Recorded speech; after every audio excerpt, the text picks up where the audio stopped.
Hi, Betselot. Hi, how you doing? Yeah, I'm doing so fine, and I'm so happy to have you here. Glad I to be here. mean, you are doing one of the most beautiful work in the space. I mean, uh, working with hedge funders, it's more like protecting people's money, making sure that people are investing in the right projects. I think that's one of the things that you can look at as a lawyer. And I want to ask you, in that field, how many projects have you handled, which are owned by people of color? Uh, If you've got statistics, of course.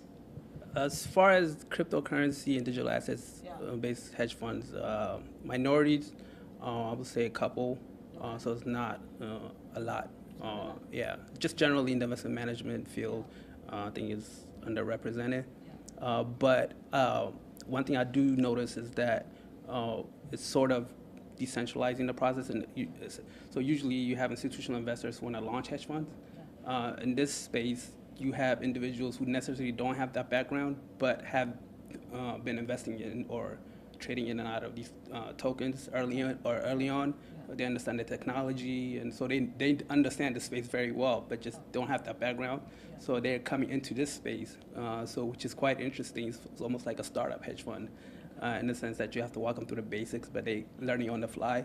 But when it comes to the technology, they know this very well, and nobody can do it better as far as compared to the traditional institutional investors. So that's been interesting to see that barrier coming down a little bit as far as people who don't have the traditional background coming into that space.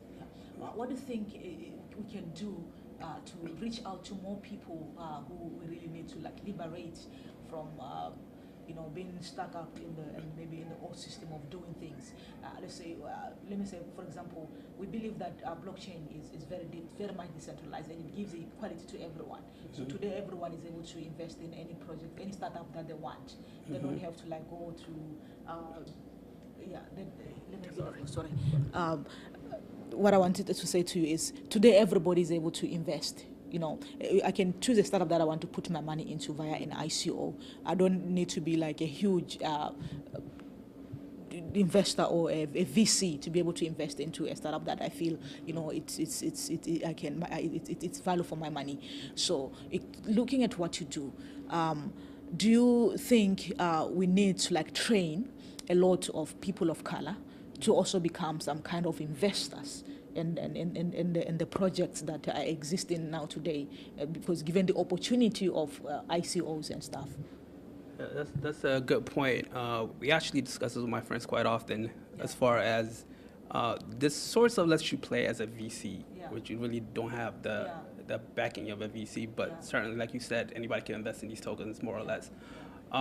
So I think the first stage is actually just the information through events like this, where demystifying the process. When you're outside looking in, it just looks very complicated, and it is a challenging space, but it's something you can learn.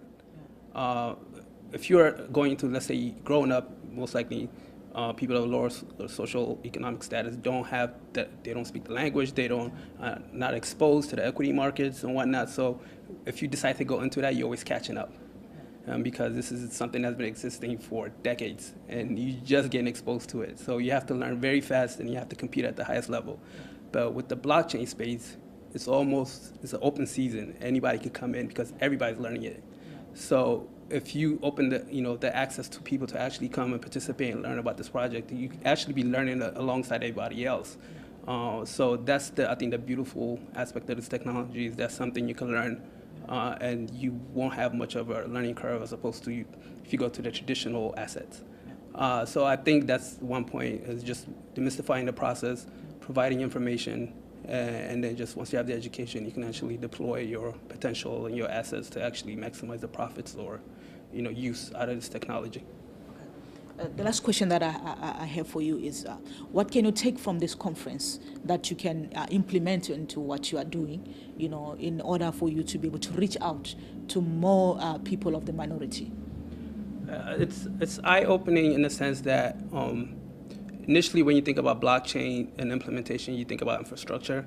And when you think of countries like Africa or other emerging countries where they don't have that kind of infrastructure, you think of it as very challenging, and it is challenging, but this makes it more real in the sense that you're seeing all these projects that are already being deployed and being used and, you know, having an impact already. And the technology is still developing. It's not a full capacity yet. So I think that's one thing I take from it, is just knowing that, yes, there are challenges, but there are progress is being made. So it's just keeping that in mind and building upon that, connecting with your network and continue to develop.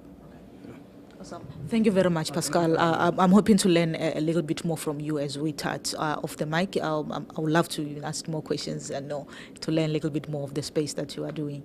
Thank you so much. Thank you for having me. Pleasure to be here.